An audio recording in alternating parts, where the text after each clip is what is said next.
Breaking news చూస్తున్నాం. Erravalli farm house లో ఉమ్మడి వరంగల్ జిల్లా నేతలతో బీఆర్ఎస్ అధినేత కేసీఆర్ సమావేశమయ్యారు. ఈ నెల 27న వరంగల్ జిల్లా ఎల్కతుర్తిలో నిర్వహించనున్న బీఆర్ఎస్ రజతోత్సవ సభ ఏర్పాట్లపై నేతలకు దిశానిర్దేశం చేశారు. సభలో మహిళల కోసం ప్రత్యేక ఏర్పాట్లు చేయాలని సూచించారు.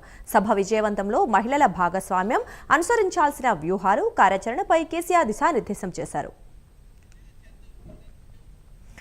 ఈ విషయం గురించి మరింత సమాచారం మా కరెస్పాండెంట్ చందు అందిస్తారు. చెప్పండి చందు, ఫామ్ హౌస్ లో కేసీఆర్ ముఖ్య నేతలతో భేటీ అయితే అయ్యారు. అయితే ఏ విషయాల గురించి ఈ సమావేశం జరిగిందంటారు?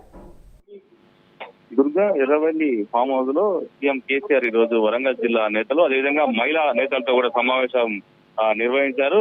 ప్రధానంగా ఈ రోజు ఈ సమావేశంలో ఎమ్మెల్సీ కవితతో పాటు కొంతమంది మహిళా నేతలు, అదేవిధంగా వరంగల్ జిల్లాకు సంబంధించినటువంటి నేతలు కూడా పాల్గొన్నారు. ప్రధానంగా ఈ సభకు పెద్ద ఎత్తున మహిళలను కూడా సమీకరిస్తున్నారు. ఎందుకంటే మహిళల భాగస్వామ్యం కూడా సభలో ఉండాలని కూడా కేసీఆర్ భావిస్తున్న క్రమంలో మహిళలు కూడా పెద్ద సంఖ్యలో బీఆర్ఎస్ రజతోత్సవ బహిరంగ సభకు హాజరయ్యేటువంటి అవకాశం ఉన్నందున ఒకవైపు ఎండ వేడిమి చాలా ఎక్కువ ఉంది. ఎందుకంటే ఇప్పటికీ ఎండలు దంచుకొడుతున్న నేపథ్యంలో మహిళలకు ప్రత్యేకంగా గ్యాలరీలు ఏర్పాటు చేయాలి, వాళ్లకు ప్రత్యేక సీటింగ్ ఏర్పాటు చేసి అక్కడే కూర్చోబెట్టాలి, ఎలాంటి ఇబ్బందులు కలగకుండా మహిళలకు చూడాలనేటువంటి ఆదేశాలు కూడా వరంగల్ జిల్లా నేతలకు కూడా కేసీఆర్ దిశానిర్దేశం చేశారు. ముఖ్యంగా చూసినట్టయితే బీఆర్ఎస్ పార్టీ ఈ నెల 27తో 25 ఏళ్లు కూడా పూర్తి చేసుకుంటుంది. సిల్వర్ జూబ్లీ ఉత్సవాలను ఘనంగా నిర్వహించాలని కూడా కేసీఆర్ ఇప్పటికే నేతలకు చెప్పారు. ముఖ్యంగా ఉమ్మడి జిల్లాల వారీగా సభలు, సమావేశాలు కూడా ఫామ్ హౌస్ లో నిర్వహించారు. ఒక్కొక్క నియోజకవర్గం నుంచి దాదాపు 3000 మందిని సమీకరించాలని కూడా ఇప్పటికే చెప్పిన నేపథ్యం పెద్ద ఎత్తున,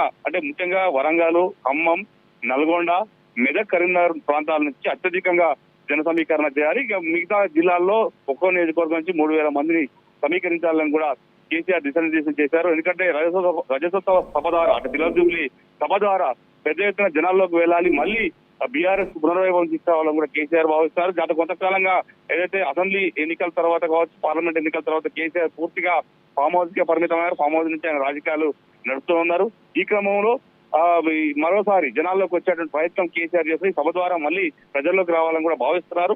ఈ నేపథ్యంలోనే అసలు కేసీఆర్ ఈ సభ ద్వారా అసలు ఏం మాట్లాడతారన్న ఆసక్తి ఇప్పటి నుంచే నెలకొంది. మరోవైపు 15 నెలల ప్రభుత్వ ఏదైతే ప్రజా వ్యతిరేక విధానాలపై కూడా కేసీఆర్ గొంతెత్తుతారని కూడా పార్టీ నేతలు చెప్తున్న క్రమంలో బీఆర్ఎస్ పార్టీ శ్రేణుల్లో మాత్రం ఒక హైప్ అయితే క్రియేట్ అయింది. పెద్ద ఎత్తున జోష్ అయితే కనిపిస్తా ఉంది. వాళ్ళంతా కూడా సభకు చాలా ఉత్సాహంగా వెళ్లాలన్నటువంటి ఒక కనిపిస్తోంది. ఈ నేపథ్యంలోనే దాదాపు 5 నుంచి 10 లక్షల మంది జన సమీకరణ చేసి సత్తా చాటాలి, భారతదేశంలో ఇలాంటి సభ మరొకటి నిర్వహించకూడదు అనేటువంటి, అంటే ఆ స్థాయిలో బహిరంగ సభకు ప్లాన్ చేస్తున్న క్రమంలోనే వరుసగా కేసీఆర్ ఎర్రవల్లి ఫామ్ హౌస్ లో సమావేశాలు నిర్వహిస్తూ వస్తున్నారు. Durga, right, thank you Chandu.